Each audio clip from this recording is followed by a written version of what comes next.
Good health to all from Rexall.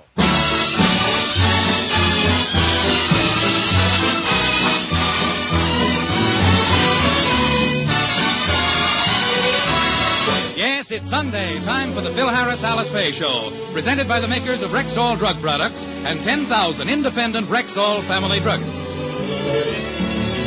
Good evening.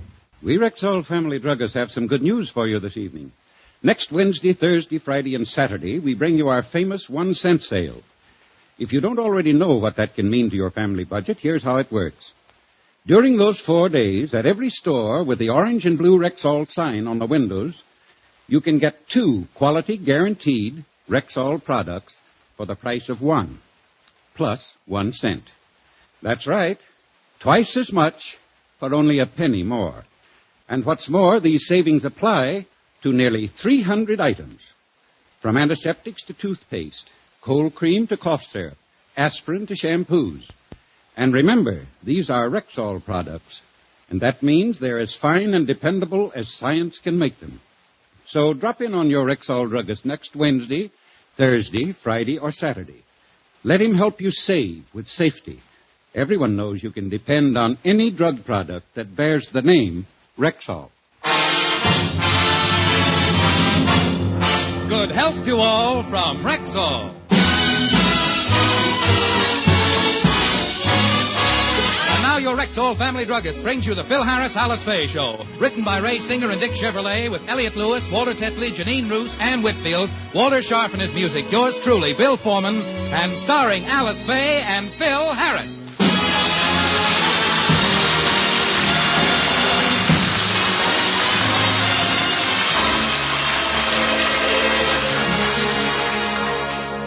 The Harris family has just returned home from church. They attended afternoon Easter services, and Alice seems a little perturbed about the children's behavior. I'm surprised at the way you children acted in church.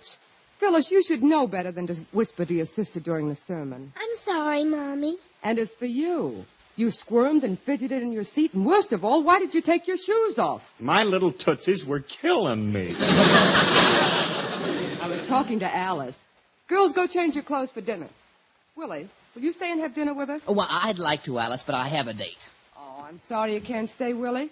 You see, I've invited the Cratons for dinner, and I know you enjoy their company. Oh, yes, the Cratons are very interesting. Don't you think so, Philip? Oh, to be sure. Just think, we're having the Cratons for dinner. What a thrill, what a pleasure, what an honor. What's a Craton?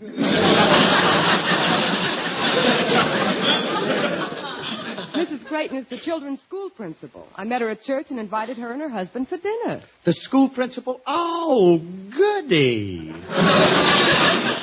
Oh, we're in for a racy evening. Don't be sarcastic. Well, I told him to come over early, so I'd better get things ready. Yeah, you go oil the magic lantern, and I'll dust off the stereopticon slides. Alice, with all the swell teachers they got at the school, why do you have to invite this Craton character and her husband? Now, Phil, that's no way to talk. They're very nice people. Well, maybe so. But I ain't got nothing in common with Mr. Craton. He went to Harvard, and I'm a Yale man. Why, we're natural-born enemies. Our schools have been rivals forever. All right, boola, boola. Philip, you went to Yale? Well, naturally, Willie. He's a whiffin' poof. Haven't you ever heard his famous school song? Under the table down at Maury's, that's the place where Philsy dwelled. At the dear old Temple Bar he loved Thank so. you, Rudy Valley. Oh, you vagabond mother. Well, if you'll excuse me, I'd better get the roast started. Hey, Alice, you better make something else instead of roast. Why? It don't agree with Frankie. Frankie's coming to dinner? Who invited him? He did. Now, look, Phil, I'm not going to have Frankie around while the Cratons are here. He's liable to insult them, and besides, his table manners are atrocious. They are not. He's very polite. He always tips his hat when a lady comes to the table. Well, it's important that this dinner go off smoothly. So you'll have to tell Frankie we can't have him. Tell him we haven't got enough food. Fine thing. On account of a couple of old squares, I can't have my pal eat with us. Excuse me, Philip. Before I leave, I'll go see if I can help Alice prepare dinner. Oh, you'll be a great help, Prudence. What can you do? I can whip the potatoes.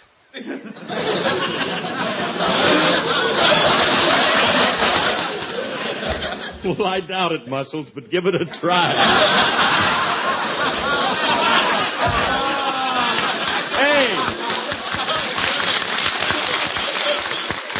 If they fight back, call me, will you? Take your left hand out. Keep your head down, bud.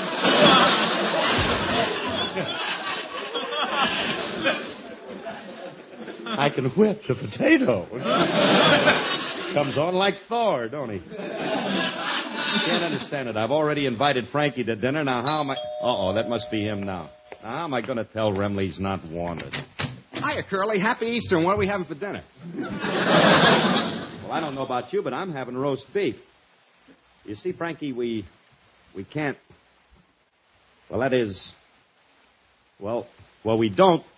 What are you trying to tell me? Well, to put it blunt, Alice invited somebody else over to dinner. She doesn't have enough food for you, she doesn't want you, and you can't have dinner here. Stop hinting and get to the point.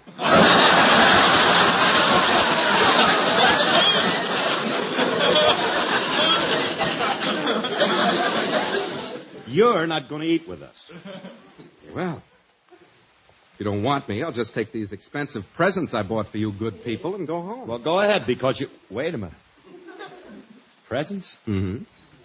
You mean those packages in your arms are for us? Well, yeah. You were nice enough to invite me to dinner, so I bought something for you, Alice, and the kids.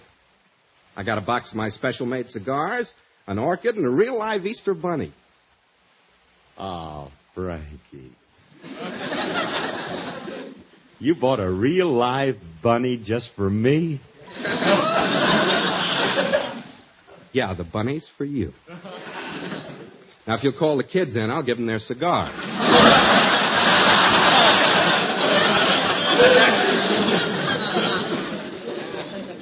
The bunny ain't for you. It's for the kids. Oh, well, I like the other present just as much. Go ahead, Frankie. Pin the orchid on me.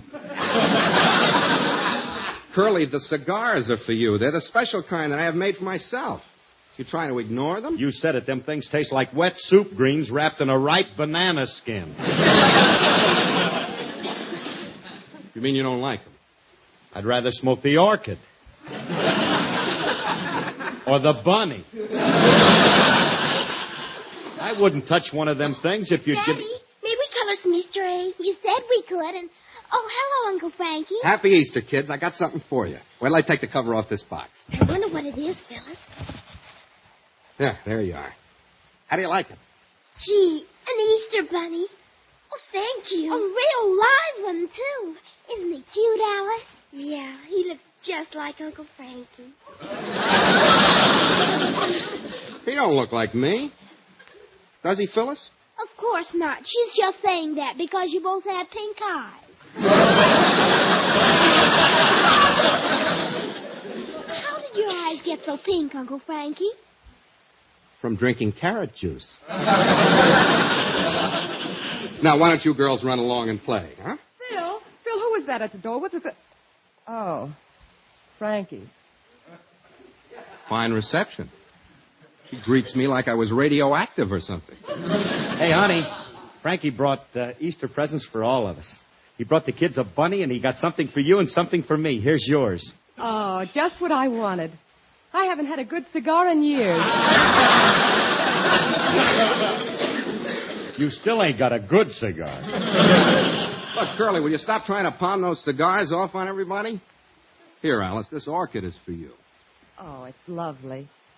Frankie, it was awfully sweet of you to bring presents for all of us, and I'd like to reciprocate. Won't you have dinner with us? Oh, gee, Alice. This is such an unexpected invitation. I don't know what to say, except couldn't I have lobster instead of roast beef? Well, I'm sorry, but I've already put the roast in the oven. And another thing, Frankie, as long as you're staying, I'm going to have to ask you to be careful how you act. You see, we're having company for dinner. Oh, good. We'll have a lot of fun. I love gay dinner parties. Scintillating conversation, sparkling dialogue. Who's coming? 2 characters from the Wax Museum. We're having Mr. and Mrs. Craton. She's the school principal. Give me back my presents. I'm getting out of here. Now, wait a minute. Frankie, they're very nice people. They're a little formal and straight-laced, but it won't hurt you fellas to meet people like that. Oh, yeah, it's going to be a great evening. I won't know what to talk to her about, and he's so henpecked he don't dare open his mouth unless she gives him permission. Now, look, fellas, do me a favor and act nice when the Cratons get here. And above all, she's a school principal, so watch your grammar. Philip, do you think that is he and she now? Yes, that might be whom it are.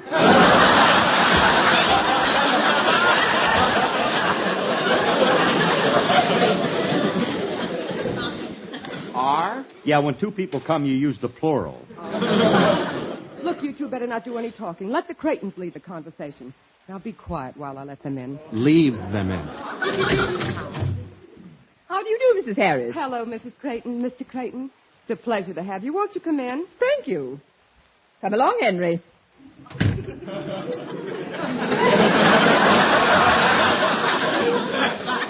You know my husband. Oh, hello. And this is Mr. Remley. Hi. How do you do? And this is my husband. Henry, you may say hello. Thank you, Cora.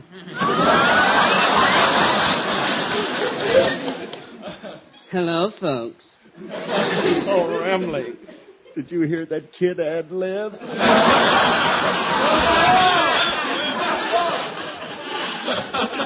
Notice the way he slipped that folks in? Oh, he just loved it. Well, dinner won't be ready for about an hour.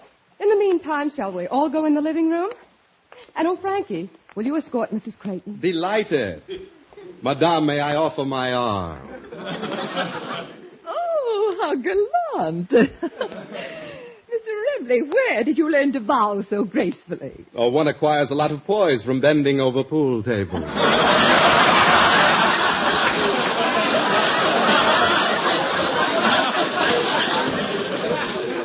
Pool table.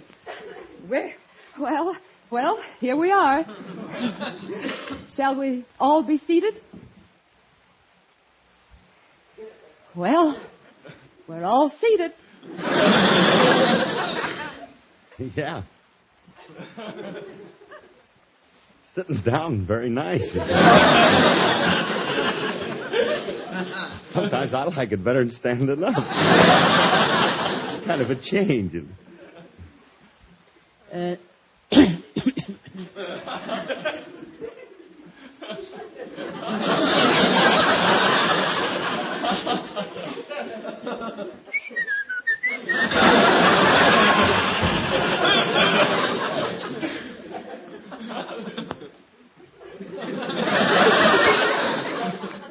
Cribbage, anyone?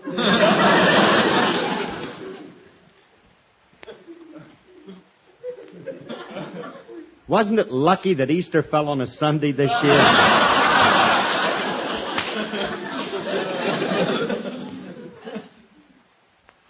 Anybody care for a cigar?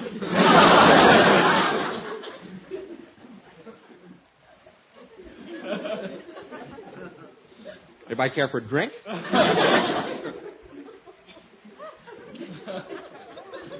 Boo!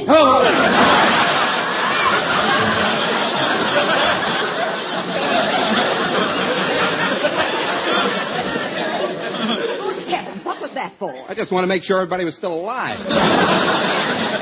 Well, dinner should be ready soon, I hope. Isn't there something we can do to amuse ourselves in the meantime? Anybody care to wrestle?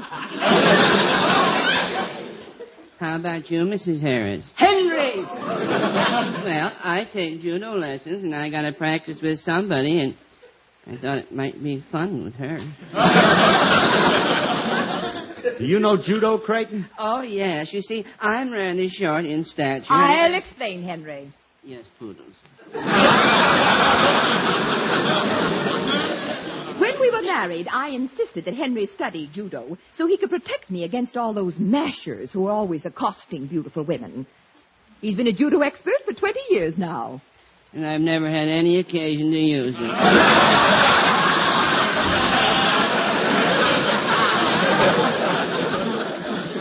Do you take judo too, Mrs. Craton? Mr. Harris, my time is completely absorbed by my educational duties.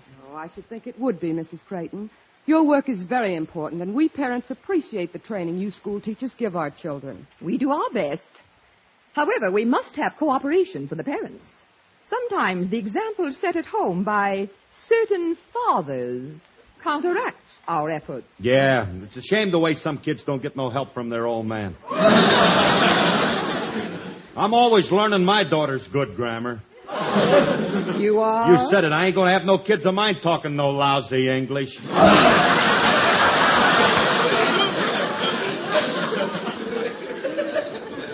Mr. Harris, I realize everybody hasn't had an education, but I think it's the duty of every parent to acquire some knowledge.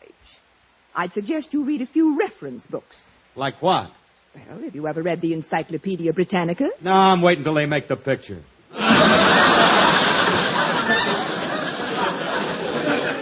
That Lawrence Oliver ought to be great in that picture. Mr. Harris, has it ever occurred to you why your children aren't learning the way they should? Something wrong with the school system, huh? There's nothing wrong with the school system. Mr. Remley, what do you think of our present scholastic curriculum? Mr. Remley? Frankie! What? Whose deal is it?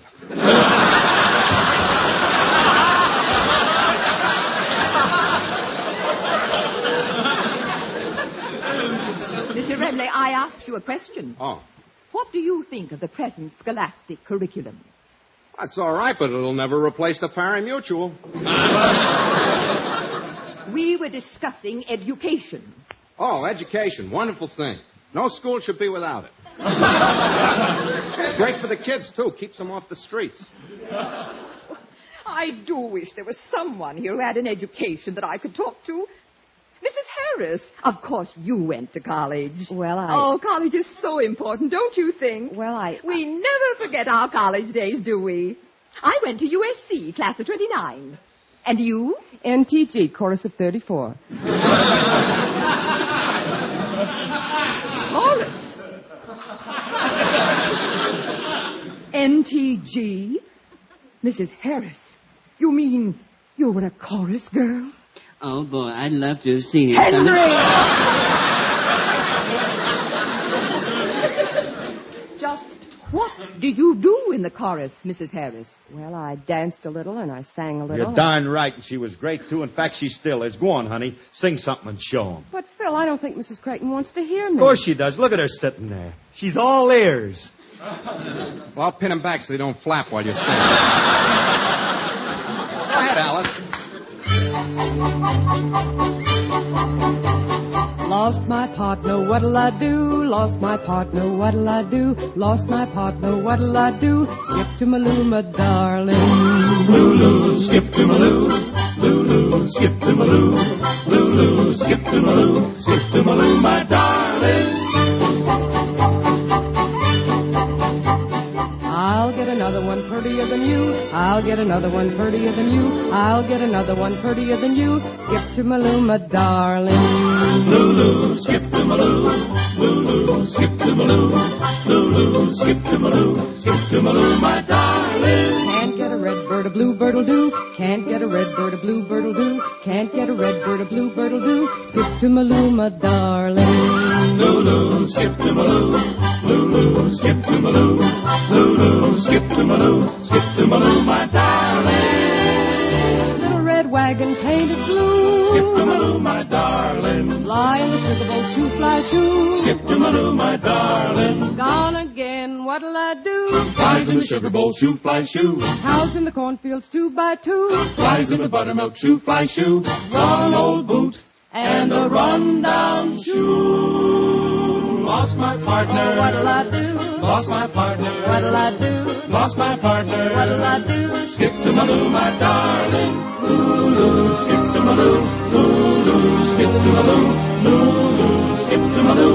Skip to Maloo, my darling.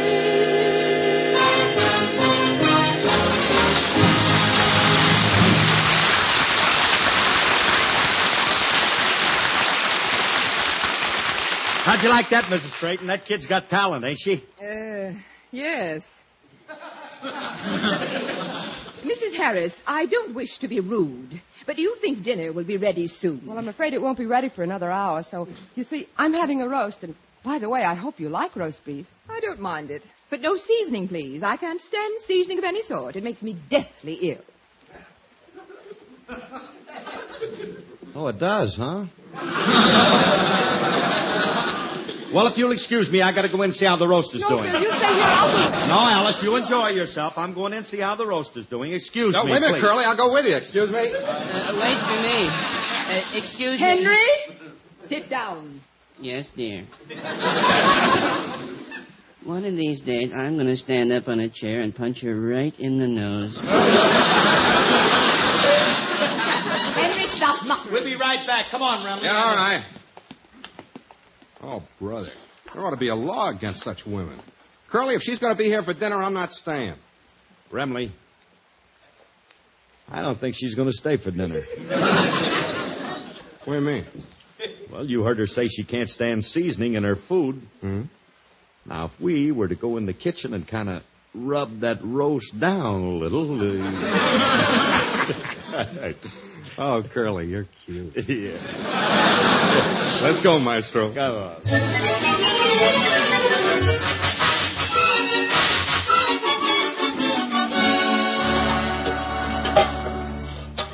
How is the roast doing, Chef? It is beginning to acquire a little flavor. Uh-huh. Yes. All is needed was a subtle touch of seasoning. Just a touch. Yes.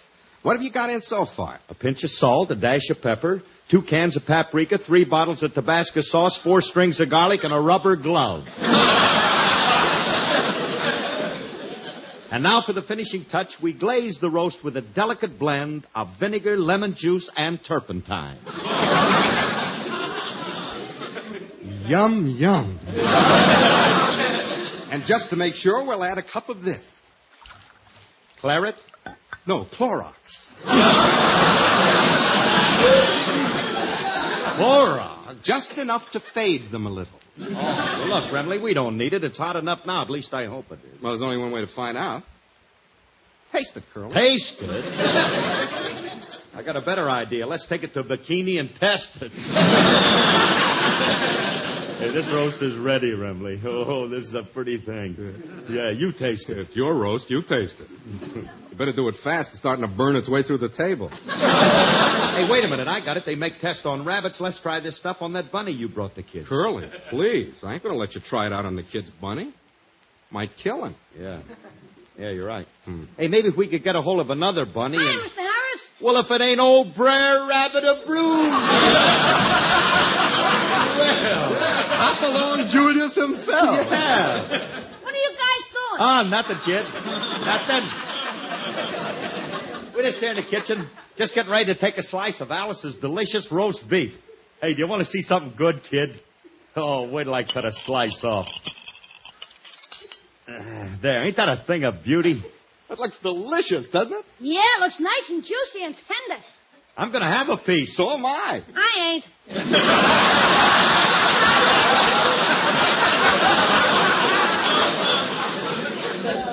What do you mean you ain't? I hate roast beef. But, Julius, it's healthy for you. I always eat it. I got to look the way I do today from just eating roast beef.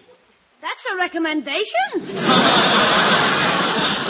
Oh, look, kid, you ought to try this. Miss Faye made it, and believe me, when it's seasoned this way, it doesn't taste like roast beef. What does it taste like? That's what we're trying to find out. Well, if it don't taste like roast beef, I might try it. Cut me a piece. Okay, but you can't have much. Just one big fat slice. Here you are. Thanks. No. Oh, Remley, I can't watch this. I gotta cover my eyes. Yeah. We better hold our ears, too. Any second now. Hey, you guys are right. This stuff is good. He likes it. This kid must be keg-lined. You sure you like it, Julius? Yes, that taste that makes you...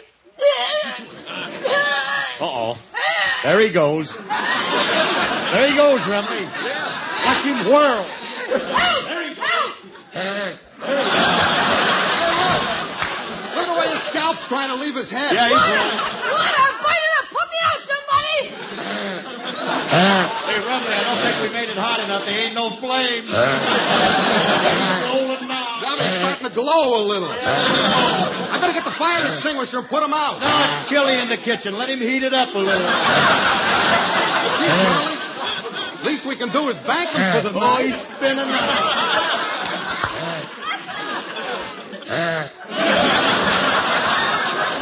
What are you trying to do? Make a clinker out of me? I'm getting out of here! I don't know what happened, but don't touch that roast beef. It's a booby trap.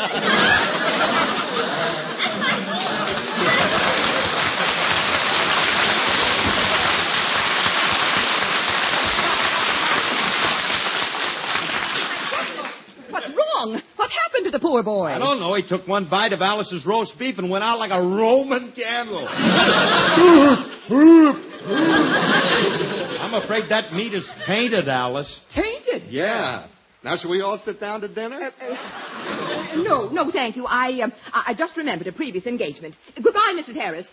Come along, Henry. Oh, but Mrs. Craton, please don't leave. I had no idea.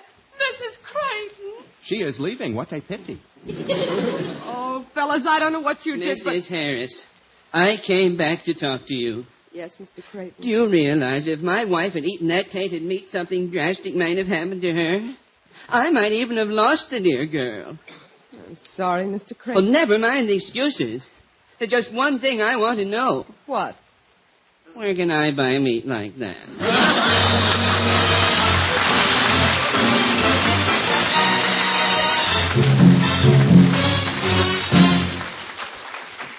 Alice and Phil will be back in just a moment. Right now, your Rexall family druggist has a drop-in visitor. I've heard my neighbors talking about something called a 1-cent sale you're going to have. What is it? Why, it's a sale that Rexall Druggist originated, ma'am, and it's become a regular tradition. Here's how it works. Next Wednesday, Thursday, Friday, and Saturday, we give you the opportunity to buy 2 of Rexall's famous guaranteed products for the price of 1 plus a penny. In other words, a penny more buys twice as much. That's the idea exactly. For instance, our 100-tablet bottle of Rexall Pure Test Aspirin ordinarily sells for 49 cents, but during the 1-cent sale, you can get 2 bottles for only 50 cents. No wonder my neighbors are saying that's the time to stock up on drugstore needs. Yes, indeed. And another reason it's such a good opportunity, ma'am, is because our 1-cent sale extends to almost 300 different items. They range from cough syrup to shaving cream, from vitamins to cosmetics. And when you buy all those necessaries at 2 for the price of 1 plus a penny, you're taking a big whack at your cost of living. Wednesday, Thursday, Friday, and Saturday. I'm certainly going to remember those days next week. And remember this, too, ma'am, because it's the most important of all. These are Rexall products, and you can depend on any drug product that bears the name Rexall. Good health to all from Rexall. Folks, this is Phil again. Down in Galveston, Texas this weekend, they're doing something of which the whole nation can be very proud. The Greater Galveston Beach Association is holding a 4-day welcome honoring General Jimmy Doolittle and his Tokyo Raiders. So congratulations to you, Jimmy, and to all your brave guys. We know you love that Texas hospitality and have a wonderful time. And our thanks to Galveston for again showing our country's gratitude to you and your boys for a deed that will never be forgotten. Good night, everybody. Good night. Good night.